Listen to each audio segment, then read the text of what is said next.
Good day, everyone. Good day, good day. Oh god, it is KrebsCOHO here, and today we're going to be doing some World of Tanks gameplay cast. It's going to also be fan submitted, so a fan submitted replay.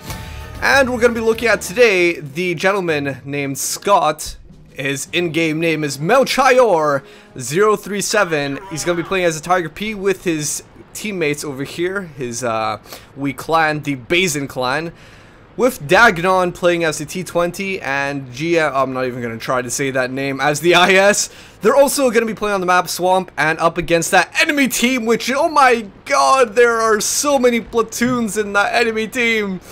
There is literally 6 different platoons in the enemy team, so that is literally a party orgy, you could say, on the enemy team. So you gotta wonder to yourself, how does a Tiger P, which is at the bottom of the tier, survive a match like this? Well, I like looking for extraordinary or extraordinary replays that you guys obviously look forward to. I know you guys like the extraordinary replays. So this is the question: how does a Tiger P at the bottom of the tier 7 in a tier 10 match, how do they survive in a match like this? Well, you are going to find out. Now, we're not at a very great rolling start at the moment. Dagnon is in fact already dead, so one of his platoon mates is gone that early into the game, and now that makes me wonder, is that just being very, very bold, or is that just stupidity?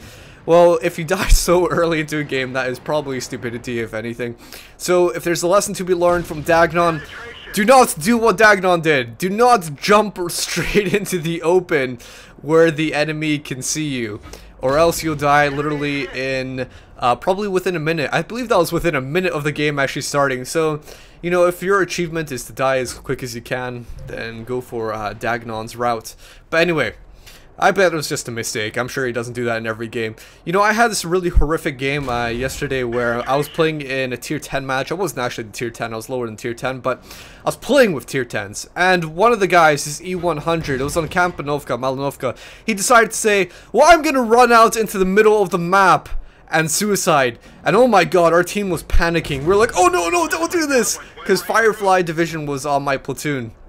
If you don't know who Firefly Division is, he's a moderator on the forums, and he was in my platoon, and he was like, oh no, come on, please do not do that, you can't be serious. But luckily, the E100 just did not decide to do it. I think he was just trying to be a bit of a tease to just scare us a bit. But oh my god, can you imagine if an E100 actually did that? You're top of the tier, just running right into the middle of Malinovka in that open field and just dying straight away. That would be horrific. I wouldn't be happy at all. So anyway, guys, let's focus on what's happening, and also the Tiger P. This is actually one of my most favorite tanks. I'm a huge German fan fanatic because, hey ho, I'm just trying to finish their tech tree at the moment. And I think the Tiger P is one of my favorite tanks. Reason being is because it's got an awesome gun, it's got awesome HP, got awesome armor, and I don't really see any downsides to the tank. I mean, it's great stuff. Pretty much an all-rounder great tank. But obviously there are advantages and cons, the disadvantages. Specifically, if you want to talk about advantages, well, it's a great sniper tank. Its cousins, its brothers, such as the Tiger, they're all tailored towards sniping. They're not really great as close combat vehicles because, well, they just get pwned. They don't really have the armor to compete against the other tanks in the same tier.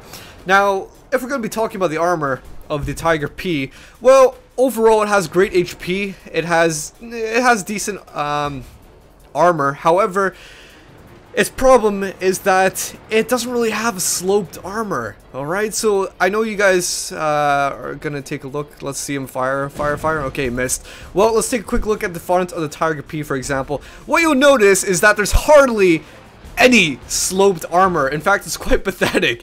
It's pretty much like a box. And so when you have armor that isn't sloped, when it's just vertical, well, then it basically means that you are much easier to be penetrated. And so that is what is happening, what can happen with the Tiger P. If you guys want to find out any more about it, then probably read the World of Tanks wiki. Yes, sloped armor does have an effect. Now here we go. We've got him taking on the IS-4 over here. Notice how he's still managing to penetrate an IS-4, a tier 10 tank. Of course, he couldn't probably do it from the front. but he's doing it from the side, and he's aiming specifically, I believe, on the weak armor spots of the IS-4. I believe there are some specific weak areas on the IS-4 on the front and back side of the side armor. I can't remember exactly what it is. Maybe it's the ammo racks. Maybe that's just a complete guess right there, but it seems to be doing him pretty well if he can actually penetrate the IS-4, and that's already one tier tank on their team, on the enemy team, gone. So what we saw a little bit earlier was that the enemy team was leading, but now we have a reversal that his team is leading. And even though, despite all the shots that he's been taking, he's only down about a third of his health, still doing quite a good job taking a shot on that T-54 over there. Oh, does the T-54 actually see him? I have absolutely no idea. It's kind of a bit hard. You can see him rotating its turret beyond the bushes, but you don't actually know exactly where is he pointing to. So that T-54 is gone, and now he's firing away on the Tiger. Notice though that the great thing about the Tiger P is that it's doing a good job sniping, but without the scouts out there to actually spot these vehicles, the Tiger P would have quite a difficult time of actually doing anything. So it's all this team effort as well. It's not only the Tiger P keeping his distance and shooting from behind a safe area, behind this rock, but it's also his team that are providing those targets for him to actually do that sniping in the first place. So it's all this team effort. You need all these things going on at the same time. So anyway, let's take a look at what's going on the leaderboards at the moment. You can see that GMP is still alive. Dagnon, man, died so early into this game. I bet he must have raged. If anything, he must have been like, oh, what the hell. Just such an unlucky game for him. But still, his team is leading in by 4 kills, and all the tier 10s are gone on the enemy team. So this is just a downhill show for them with his team, with Malchior still having all of the tier 10s on his team. Man, they've racked up quite a few kills between them. 4 kills, in fact, between those ISs up there. And so, now that the enemy team is dwindling down, he is not going to be complacent. Another good point to mention, not being such a defensive, not like bunkering down, not hulling down, even though you know you have the advantage. I noticed this a lot of times, that players will just hide in one area, just the entire game. I don't understand it. It's like they're afraid of getting destroyed. They're afraid of losing 9,000 gold or something like that. It's just, you know, it's not even that big of a loss. And even if you did die, you'd probably kill something in the meantime or damage something. You'd probably make up all that gold that you would have lost. But anyway, so the other good point here is that he's moving out. He's not just staying in one place like a wee camper. He's not pitching down his tent. He's not setting up a wee fire. He's not going to be making any s'mores or cooking any sausages. He's going to be moving. He's going to be on the road all the time, and that is his first kill. 1 IS-8, so he's damaged a crap load of tanks so far, but he's destroyed 1 IS-8 of the guy called Big Guy 1951. That's a bit of a funny name, so I imagine he must be born in 1951. That makes him, quick math guys, 1951, 50, I can't do the math in my head right now, 61 years old? Oh my god. There are a lot of older people that play this game. I find this a bit funny, especially when you look at World of Tanks and their Tank Fest sort of things, where basically, essentially all these older men, and it's like, you know, over 40, people who are interested in tanks and the historical aspect of it, they basically meet up and just discuss about tanks. You know, personally, I find it an interesting era, but then again, I play this game more so for the actual gameplay rather than, well, you know, it's World War II and there's tanks and stuff like that. You know, it adds to the effect, but I'm playing more so for the gameplay, and that's what I enjoy about it. Still an interesting era to be actually doing a game about, but anyway, so here we go. Here we go. The final moments racking, coming in here.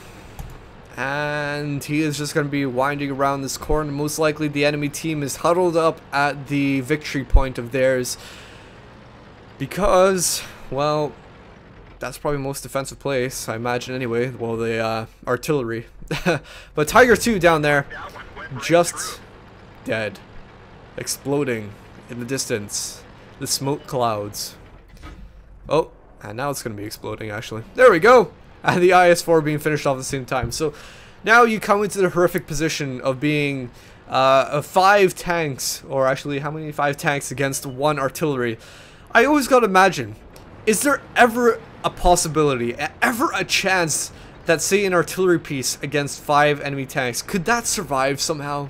Is that possible? Is there a slight 1/100000th chance that it could survive, say under all normal circumstances? Could he navigate himself around somehow that he could survive? But, well, probably not. But anyway, here we go, guys. So 5 times XP. This was a replay sent in a little bit of time ago, maybe like a month or so ago, and he got 5 times XP. That is 10,000 that you earned, divided by 5, that's about 2,026, maybe, XP that he earned. Right there, just if he didn't have all that multiplier. That's a lot. So, let's take a look at the personal achievements. He damaged all of these tanks, my gosh. Also destroyed the IS-8 and detected that T-54. Most impressive is definitely damaging all those tanks. Wow.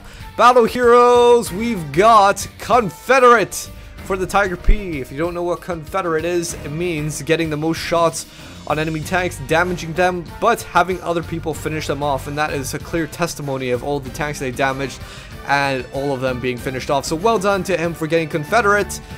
Hope you guys enjoyed this replay. He did a really good job. If you guys want to send in your extraordinary replays, you can do so at KrebsCOHO@hotmail.co.uk. You can find that email in the description box below. I hope you guys enjoyed this, but until next time, I will catch you all later. Bye-bye.